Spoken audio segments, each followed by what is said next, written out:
and we're having this conversation on. That's it. How are you doing? Huh? How are you doing? I'm doing well. Now that I can see you, I'm doing quite well. How are you? It's good to have you. It is smeltering. I wanted to turn on the fan, but the feedback from the fan, I tried it before, people would hardly hear us. Okay. I'm sitting right here and I'm sweating as a pig. I That's had my fine. because I couldn't go barber. I know, look at me. I'm all rusty. I'm not shaved, but it's okay.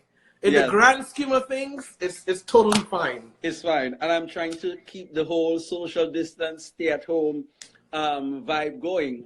Um, so we're having this conversation this evening Right. about developing, building community and capacity for mental health in the context of COVID-19. And Mm-hmm. where I really want us to go with this conversation is that we've been having a lot of conversation around social distancing and stay at home and work from home, remote working, but that's a conversation that only the privileged is able to have. Absolutely. There And I are think, sorry, and I think perhaps I'll change the language when I'm speaking. Rather than saying social distancing, perhaps we'll use physical distancing. physical distancing, right? Yeah. Right. So that's a conversation that the privileged can have. There are many who cannot afford, because of bread and butter issues, to stay at Mm-hmm. home. There are many who cannot afford to work remotely, whose bread and butter have been taken away. And as so it adds a kind of mental strain. It But does. also want to look at what can we do in communities to create that kind of community Mm-hmm. that is necessary to maintain mental health and well-being, but also to take care of the real bread and butter issues. So we're going to have that conversation. But before we have that conversation, let's tell our viewers how we know each other. By the way, Right. first tell us who you are. You are Dr. Leo Courtier, who I call Lenny. Right, right. So And you know who you how we are. grew. Tell the viewers how we know each other.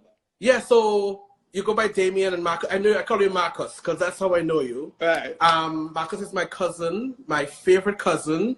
But throughout that time, Marcus and I had lots of conflict, lots of fights, lots of violence between us. But beside that, we truly love each other, and I feel have grown to be more than cousins, but Yes. brothers. So I'm originally from Grenada, and I'm here in Toronto. I'm a clinical therapist. I work at a mental health hospital, as well as I have private practice, and I'm also an academic. Mental health is really important to me. Disabilities general is very important to me. And I'm happy to have this conversation, especially in the context of the Caribbean. We know the stigma that surrounds that. I know for me, and Marcus, you probably remember this as well. When you started giving trouble, people will sort of say, okay, I'm going to send you by Ben. And Ben we know as a crazy person who Yes. also had an odor and a scent, right? Yes. And I think from as a child, that type of stigma around being someone that may have a mental health became really, really evident. So tell them how you know me now. There's the opportunity. Well, Leo and I grew up together, really, and he spoke about we had a very volatile childhood. For some reason, we couldn't agree. In fact, your younger brother and I were a lot closer Mm-hmm. because we looked alike, and people used to take us for twins, and we were Right. closer in age.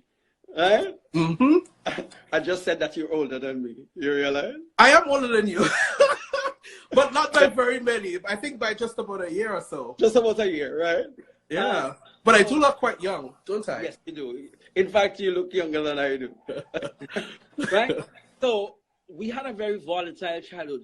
But I think where the turn came around, and you had always, perhaps from then, had the kind of affinity towards people with mental health. Because our cousin Ben, who had a mental health issue, you used to literally feed him. Mm-hmm. And then when my father died and I had that mental break, it I was remember that. I remember that you episode. were there. And I think that was also the turn in our own relationship. Mm-hmm.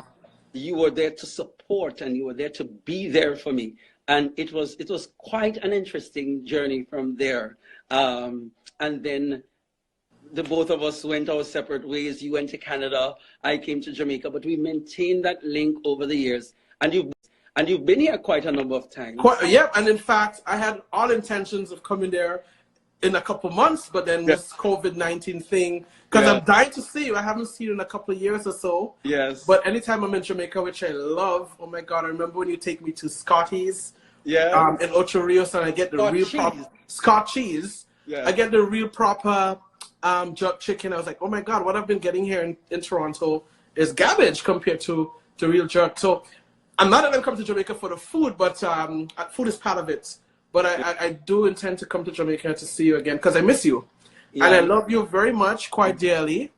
And I think even given this whole COVID-19 thing and the you sort of remember how that these things can happen and distance can become real, and for an extended period, I think makes it much more intentional for me to want to come back to Jamaica to see you again.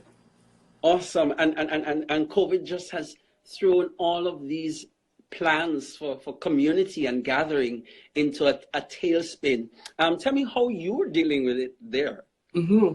So, how are things over in Toronto? Yeah. So generally, I think Toronto, Canada, they're managing very well. The federal government, provincial government, and local government have a plan, and I think it's working well. Our mortality rate is not that significant, although one life that's lost is a life too many. Yeah. But in terms of the response from government, I think it's been quite well. In terms of how I'm doing, there's days when I'm doing very well, and I feel like I have my emotions under control. And there's days as well when I feel quite overwhelmed and feel like I'm not doing this, I'm not handling this very well. And in particular, because I work at a hospital, and there's been a number of cases of COVID at the hospital, I'm there, and sometimes I will think in my head, I have this disease, and then I start feeling sick, take my temperature, and it's normal. So I feel like most folks, there are days when it's bright and sunny emotionally for me, and there's days when it's rainy and cloudy. But I've learned to sort of open up and accept all that comes in, and perhaps we'll talk a bit about that later, like why that's important. Yeah. How have you been coping with COVID? Well, in terms of what they now call the stay at home, that has not had a great impact on me, because you know that I've been living on my own from I was about 13, and I'm used to being my own company part. Came to Jamaica by myself, no family, and so I've been by myself. That has been okay. I think the biggest impact has been on my earning. Right. Because as an independent consultant and all of that, a lot of the workshops, the big workshops that I had contract to do and trainings that I had contract to do, they had to be pushed back. And so I had to jump immediately into contingencies as to how do I keep streams of income coming. So that was perhaps the greatest strain. Okay, let me try to turn this around. Yes, my shoes from earlier is right in the middle of the floor. Yeah, that has been the greatest strain. But because I also train people in how to create livelihoods, it was easy for me to bounce back. So that has been okay. I think the anxiety that I have is really going out. Right. I was supposed to go to the bank tomorrow to encash a check or deposit a check. And I am so scared that I gave it to somebody else to do on my behalf. Because I experienced this kind of anxiety over leaving my house. Right, yeah. Right. And so that has been a challenge for me as well. Okay, and that would make sense. I think the anxiety around leaving the home is one that's real, and for many people it's sort of hard to sort of push themselves to go out the door. The point that you made as well around finances, I feel during COVID and after, those will be significant things that can really have an impact on our mental health. And I think in particular, and I think this is why we're having this conversation, folks that are low income or poor, and those that are most vulnerable, I feel. Yeah, that has been the greatest strain. But because I also train people in how to create livelihoods, it was easy for me to bounce back. So that has been okay. I think the anxiety that I have is really going out. Right. I was supposed to go to the bank tomorrow to encash a check or deposit a check. And I am so scared that I gave it to somebody else to do on my behalf. Because I experienced this kind of anxiety over leaving my house. Right, yeah. right. And so that has been a challenge for me as well. Okay, and that would make sense. I think the anxiety around leaving the home is one that's real, and for many people it's sort of hard to sort of push themselves to go out the door. The point that you made as well around finances, I feel during COVID and after, those will be significant things that can really have an impact on our mental health. And I think in particular, and I think this is why we're having this conversation, folks that are low income or poor, and those that are most vulnerable, I feel, the impact of this pandemic would be even more devastating. And so I think having the platform where you want to chat with me around this, I think is great. Yeah. So I thought it's best to have this conversation. You and I have this conversation because of your penchant for and training in mental health, and because of my work and passion communities. And really putting the power in the hand of the communities, having a kind of grassroots understanding of, and I hate to call it grassroots because there's something that some stigma attached to grassroots, that there's not capacity and there's not understanding and so on the ground. Because we've been having this conversation and I've been reflecting over the past 3 weeks around it, because having worked in communities, I know that the conversation that we're having is not about their reality. Right, right. When we talk about, I know about families that have to get up every day to go and make a day's work, either in somebody's house or on the street, to be able to put something on the dinner table. Right? So when we talk about stay at home, we're asking people to starve. We're asking people to be comfortable with not knowing how they're going to feed their children, right? And when we talk about sanitation, we still have people here in Jamaica who don't have access to proper sanitation. We're talking people who don't have access to toilets, people who don't have access to water, right, to be able to wash hands and all of that kinds of stuff, something. And there is a particular kind that they may also experience that will impact their mental health, the worry about those issues. So I want us to now begin the conversation to analyze and interrogate some of these messages and what they're not considering, and perhaps a way forward. How can we do that? How can we build the capacity, one, at the community level? How can we also build capacity around forming our own communities, systems of support? And how is it that we can, as in the macro space, begin a conversation about how we can be more neighborly to be able to cushion some of those unintended impacts? So I think it's a really good conversation to have, and I think broadly speaking, mental health doesn't discriminate against folks. It doesn't matter if you're black or white. It doesn't matter if you're male or female. It doesn't matter if you're straight or queer.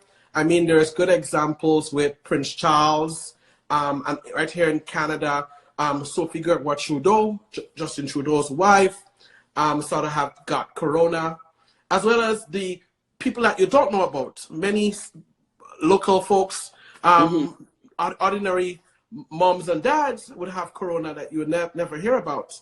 But although the disease doesn't discriminate, and mental health for sure doesn't discriminate, the impact on low-income folks who don't have access to sanitation, like you talk about, the work is precarious.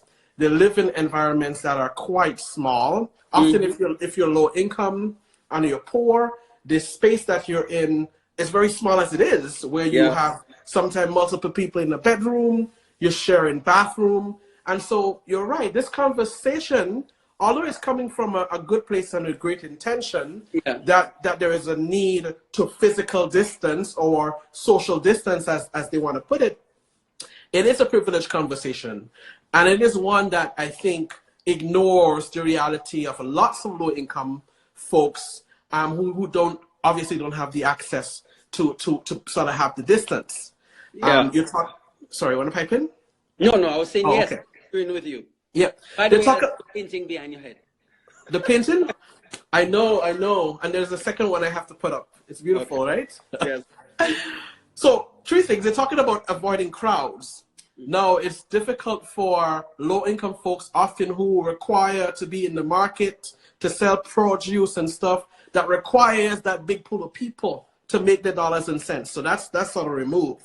They're talking about, in case of a pandemic, there's, and in Toronto we see it here quite a bit. Unfortunately, I had the privilege of doing so myself, to go to the grocery store and to buy enough food that have good shelf life and those things. For people that doesn't have the income and low income, they don't have the ability to buy food or to stockpile, so to speak. They hardly know how they're going to feed their kid tomorrow or the day after. Yeah. So that's not a privilege that they have access to. So avoid crowd, not possible. Stockpile, not possible. Stay at home. If they have a home, like I mentioned, it's sometimes often crowded. You have folks that are homeless. They don't have a home to go to. So when you consider all of these things and this additional pressure from a system that pretty much said you have to abide by this or else, yeah, you're adding on a serious psychological distress. Not possible. Stay at home. If they have a home, like I mentioned, it's sometimes often crowded. You have folks that are homeless. They don't have a home to go to. So when you consider all of these things and this additional pressure from a system that pretty much said you have to abide by this or else, yeah, you're adding on a serious psychological distress on folks that are poor. And I feel that is an important conversation that needs to be had. There's a lot of conversation around the COVID that is generated from international multilaterals. You have the WHO and PAHO and all of these. In your thesis, and I wanted to draw on that, you delve a lot into indigenous perceptions and how sometimes that impacts behavior, and sometimes the solutions that would best work in certain contexts, right? Or in the Caribbean, or perhaps in low-income communities, the culture perhaps would demand a different kind of response. Could you speak a little to that? Yeah, absolutely. And that's a great question. That's a big question. Often, yes, narratives are constructed in the global north. The big places like Canada, the US, and England often dictate how things will happen. And sometimes not forcefully, but I feel the Caribbean and developing countries will often look to these places that have, so to speak, the collateral, the resources, and sort of try to implement it in their context, in their local context. Yeah. I feel though that can be really problematic. I think within the Caribbean region, it's really important that whatever approach we take to managing the coronavirus is indigenous. And it is possible that we can talk about social distancing and physical distancing and all those things, but it's also important for us to consider the lived realities of our folks. And I'll probably give a concrete example. Here in the global north, an example maybe perhaps not as related to corona as much. Going to a therapist is really huge here. If you have a mental health problem or you have distress, you go to a therapist. And they probably will say, okay, we'll use cognitive behavioral therapy, which is a modality. Now in Africa, there's places, or in the Caribbean, a good way to deal with depression, although it's not evidence-based, is drumming and just being in a big crowd and you drum and people feel good. So in the Caribbean, I think if we're going to talk about social distancing, we have to consider the reality that often many folks in our population are poor, are unable to sort of follow through with all of these things. And so how then do we sort of create a space that's safe enough to sort of respond to that? And I think community is important. So while folks may not be able to go and stockpile and buy 2 and 10,000 things of sardine, how do you mobilize the community that is around those folks? And you would know people in your community that are struggling. I mean, Caribbean people, you don't need like a directory to know who's struggling or not. We're very oral people. We talk a lot. We fast. We manage our business. We fast. Why let me? You don't know. You don't see how Sandra and them poor. Yeah. For in Grenadian time, we marco a lot. Yes, Marco. So we know who's struggling. And I think an indigenous response is then to build a community within those local villages around folks, right? Where this person is unable to get hand sanitizers or soap or whatever. And forget hand sanitizer. Soap is what we know. Blue soap and them thing, right? To wash our hand. How do you... How? And carbolic soap. Carbolic soap, right? How do you build community around those folks? I think it's really important. That everything that comes from the global north doesn't necessarily mean it has to be applied in the context of the island. Right. And I'm glad that you raised that point about the building of community, because there's a good opportunity now to segue into those economic, those lived material needs that people would have. Because in the developed countries like the global north, stimulus package can be offered. Government can afford to say, okay, stay home and we're going to give you 75% of your salary. That is not the case here. Many people live paycheck to paycheck, and when that paycheck runs out, there's nobody giving a stimulus. And so there is the need for community. If you can draw back on some of your memories of community back home and how things used to happen, and how some of that could leap forward into today, or even some new ideas as to how we can build community around ensuring that people are safe, people are provided for. Yeah, I think that's another great question. And if you think about it as well, low-income people or people that work precarious work often don't have benefits.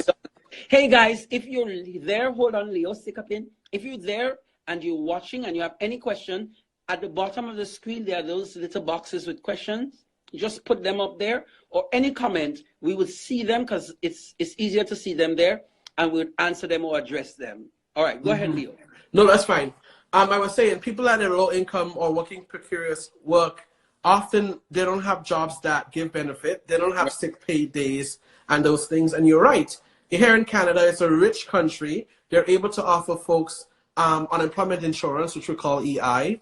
For those that don't qualify for that, the government is able to give everybody $2,000 for the next 2 months to meet their bills and stuff like that. For that, the government is able to give everybody $2,000 for the next 2 months to meet their bills and stuff like that.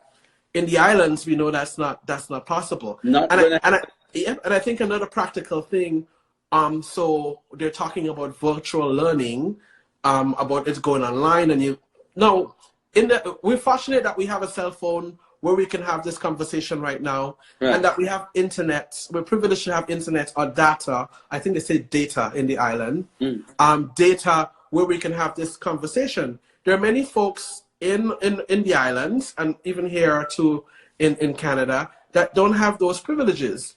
So when you talk about virtual learning and all of that, you have to consider that's not the corona, I promise. Okay, that's fine. I can't come here. Okay, you have to consider that they don't have those access. To your question though about community, right? So remember, if anyone read your book, they know that the life that you've had and the challenges you sort of was up against. And you and I both know that the privilege we've had was very different. I feel I had access, in hindsight, and not that I'm coming from a rich family, but in hindsight, I think Well, Leo, but come on. Come on. You're poor. No, I wasn't poor. You But I had think a pool table in your house. I know. I think in hindsight, and I think as I grew older, I was able to sort of consider these that I had access to perhaps things that folks in my community did not have access to. But I remember as well how community was sort of engaged a lot out of my father's business. And in particular, if they're killing like a pig, slaughtering a pig, how much people that would take to come and to give a helping hand. Or if there is a wedding, rather in the north, where there is catering, people will come together and they will cook. Come together for weddings. Yeah, they will come together and they'll cook and stuff like that. Everybody's going to specialize in whatever. Or even funerals, how people from all over will come together. And I think it speaks to not just Grenadian culture and Caribbean culture, but African has always been a very collectivist group. Yeah. And I think as time went on, I feel like the Caribbean and people in the Caribbean, because I've gone back a few times, have become now much more individualistic. I feel like... And stick a pin. Sorry for cutting you. And therein lies the problem. We have created a capitalist, individualistic society. And now we're asking people now to think about the other. And that is what has become very difficult. How can you tell me, okay, don't go outside, think about how it's going to affect other people, all of a sudden, when all the while it has been about how can I advance and what's in it for me? So we've gotten away from those foundation of community and Ubuntu and the collective, and that's catching up with us. But continue. Yeah, so and I think that's really unfortunate. And I think in particular, because the Caribbean region, in terms of finances, is poor compared to the North, it is even more important that we hold each other's hand as community. Where in the North, we have the system in place and the structure in place that would allow someone to be an individual and to flourish and to go on with life as normal. In the island, if you apply the same sort of requirements, it's more difficult for someone to show off as an individual without having the experience like great loss, or they're unable to do what's asked of them because they're unable to look to the person to the left or to the right. I feel, given this whole COVID-19 thing, that as a Caribbean region and as African peoples or Indo-Caribbean people, it will be really important for us to go back to community and look to and intentionally. So not this superficial, let's just be community. And look out for your neighbor. Yeah. A very intentional way, thinking about this is important and these are the reasons why it is important. And there was this saying, and you know this very well, no man is an island, no man stand alone. This couldn't be truer in the moment. And so I feel if we can sort of look back about how we come together when we lose someone that we love, or sometimes some people that we don't even love. Somebody all the way in Guave die, and somebody from Willis is going to go up to Guave and cook and stuff like that, right? So I think going back to those real important spaces where we can really congregate, would be really, really important. Yeah. And I think I drawing back on the memory of what community looked like. To go on what Jesus and the church time when